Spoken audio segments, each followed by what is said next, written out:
নমস্কার বন্ধুরা, আমি মিঠু। আমার এই রকমারি চ্যানেলে আজ আবার একটি নতুন ভিডিওতে আপনাদের সকলকে জানাই স্বাগত। আশা করছি আমার সকল বন্ধুরা খুব ভালো আছেন আর সুস্থ আছেন। আমিও ভালো আছি আর সুস্থ আছি। বন্ধুরা চলুন আজকের ভিডিওটি শুরু করে দেওয়া যাক। বন্ধুরা, মেয়ে জন্ম মানে কি অভিশাপ? আমি নিজে একটা মেয়ে হয়ে আজ এই কথাটি আপনাদের বলছি।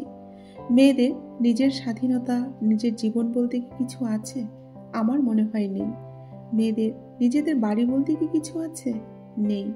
মেয়েদের নিজেদের বাড়ি বলতে কিন্তু কিছু নেই। বিয়ের আগে আমাদের বাড়ি ছিল বাবার বাড়ি, আর বিয়ের পর আমাদের বাড়ি হয়েছে শ্বশুর বাড়ি বা স্বামীর বাড়ি। তাহলে আপনারাই বলুন তো, আমাদের নিজেদের বাড়ি কোনটা? আসলেই আমাদের নিজেদের কোনো বাড়ি নেই। আমাদের মেয়েদের নিজেদের বাড়ি আসলেই নেই।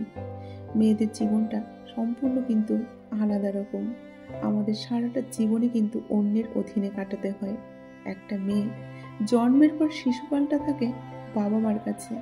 অনেক আদর যত্ন নিয়ে বাবা মার কাছে সেই কন্যাটি বড় হয়।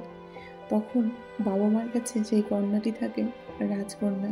সে ধনী ঘরের মেয়েই হোক বা গরিব ঘরের মেয়েই হোক, সব বাবা মার কাছে তার মেয়ে কিন্তু এক একটি রাজকন্যা। কিন্তু সেই রাজকন্যা যখন একটু একটু করে বড় হয়, তখন চলতে থাকে তার উপর নানান রকম কিন্তু অনুশাসন। এটা করো না, ওটা করো না, এটা করতে নেই, ওটা করতে নেই। তুমি একটা মেয়ে, এই কথাটা তোমাকে মাথায় রাখতে হবে। তুমি ঠিক করে হাঁটো, ঠিক করে কথা বলো, এত জোরে কেন কথা বলছো? আশেপাশের লোক কেন তোমার গলার আওয়াজ শুনবে? খাবার ঠিক করে খাও, খেতে নিয়ে মুখে কেন শব্দ হচ্ছে? ঠিক করে বসো, আরও কত কি। মনে হয় মেয়ে জন্ম নিয়েই আমরা কত বড় পাপ করেছি। তারপর শুরু হয় স্কুল, কলেজ, পড়াশোনা। তাতেও যেন নানা রকম বাধা আর বিপত্তি। মেয়েরা যখন স্কুলে যায় বা কলেজে যায়, তখন বাবা মা বারবার বলে দেয় রাস্তা দিয়ে ঠিক করে হেঁটে যাবে, এদিক ওদিক তাকাবে না, কোনো ছেলের সাথে কথা বলবে না, ইত্যাদি। তারপর বাবা মায়ের সেই রাজকন্যাটি যখন 18 বছরের বয়সে পা দেয়, 18 বছর বয়সে পা দিতে না দিতেই শুরু হয় পাড়ার কাকিমাদের বা প্রতিবেশীদের সেই মেয়েটিকে নিয়ে নানা রকম ব্যস্ততা। আর বাবা মারও তখন শুরু হয় মেয়েটিকে বিয়ে দেবার ব্যস্ততা। একটা মেয়ে তার জীবনে প্রত্যেকটা সময় যেন অন্যের জন্য বেঁচে থাকে। জন্মের পর বাবা মার জন্য, বিয়ের পর স্বামীর জন্য, আর সন্তান জন্ম দেওয়ার পর সন্তানের জন্য। মেয়েদের জীবনে যেন কোনো স্বপ্ন থাকতে নেই। তাদের নিজের স্বপ্ন পূরণের জন্য অনেক প্রতিকূলতা উপেক্ষা করে তাদের সামনের দিকে এগিয়ে যেতে হয়। বয়সটা 20 পেরোলেই যেন বাবা মায়ের চেয়ে প্রতিবেশীদের চিন্তা বেশি সেই মেয়েটিকে নিয়ে। 20 পেরোলেই যেন মেয়েটি বুড়ি হয়ে গেছে। একটা মেয়ের জীবনে অনেক কষ্ট, অনেক যন্ত্রণা। একটা মেয়ে যখন একটু চুপচাপ থাকে, একা থাকে, তখন সবাই বলে মেয়েটি অহংকারী। আবার যখন মেয়েটি কথা বেশি বলে, তখন সবাই তাকে বলে বাচাল।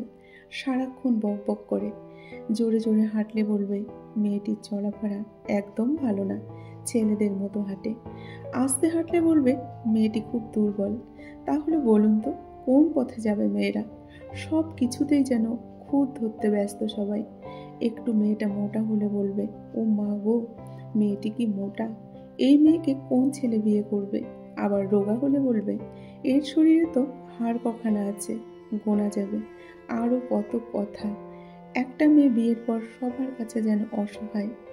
মেয়ে নামক শব্দটির অর্থ এক একজনের কাছে যেন এক এক রকম। এই সমাজ কি বলবে? মেয়ে মানে কিছু বলার আগে হাজার বার চিন্তা করতে হয়। এই সমাজে চলতে গেলে তাকে হাজারো বাস্তবতার সাথে যুদ্ধ করতে হয়। শুধুমাত্র একটা মেয়েই জানে তাদের এই রকম করুণ কষ্টের কথা। তাদের নিজেদের পছন্দ বলতে কিছু থাকতে নেই।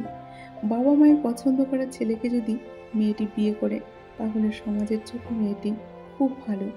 আর যদি নিজের পছন্দ করা ছেলেকে বিয়ে করে, তাহলে মেয়েটি হয়ে যায় বেঈমান, স্বার্থপর এই সমাজের চোখে। যদি বাবা মার কথা মতো চলে, মেয়েটি তখন হয় খুব ভালো। একটা মেয়ে বিয়ের পর সবার কাছে অসহায়। কখনো বাবার বাড়িতে, কখনো বা শ্বশুর বাড়িতে। বাবার বাড়িতে থাকলে কিছু হলেই খোঁটা শুনতে হয়, তোকে বিয়ে দিয়েছি এখানে পড়ে থাকার জন্য নয়। আর শ্বশুর বাড়িতে থাকলে সামান্য কিছু ভুল হলেই শ্বশুর বাড়ির লোকজন বলে লাথি মেরে বের করে দেব। এটাই হচ্ছে মেয়েদের জীবন। দুনিয়াতে কিন্তু আবার সবাই এক নয়। যার সাথে এটা হয় সেই একমাত্র বোঝে এর কষ্টটা কোথায়। পারে না কাউকে মেয়েরা ভালোবেসে সুখে থাকতে, পারে না তার ছোট ছোট স্বপ্নগুলোকে পূরণ করতে। মেয়েরা পারে না তার ইচ্ছে মতো চলতে। যেটা থাকে তা হলো সবাইকে নিয়ে বেঁচে থাকার স্বপ্ন। তার জীবনে কোনো চাওয়া পাওয়া থাকে না। একটা মেয়ে তার জীবনের প্রত্যেকটা সময় যেন অন্যের জন্য বেঁচে থাকে।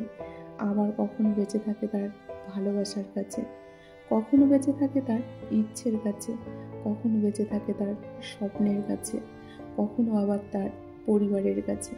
জানেন কি, মেয়েরা সব সময় বাস্তবতার কাছে কিন্তু অসহায়। মেয়েরা নিরুপায়।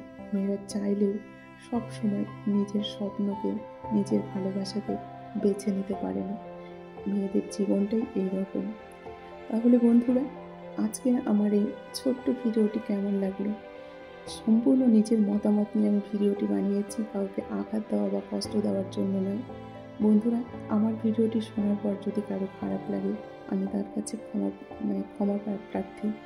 আমি সম্পূর্ণ নিজের মতামত নিয়ে আজকের ভিডিওটি বানিয়েছি। যদি ভালো লাগে তোমাদের, তাহলে ভিডিওটিতে প্লিজ একটু লাইক করো, কমেন্ট করো। আর সবাই খুব ভালো থেকো, সুস্থ থেকো, এই শুভকামনা করে আজকের ভিডিওটি আমি এখানেই শেষ করলাম। ধন্যবাদ আমার সকল বন্ধুকে। নমস্কার।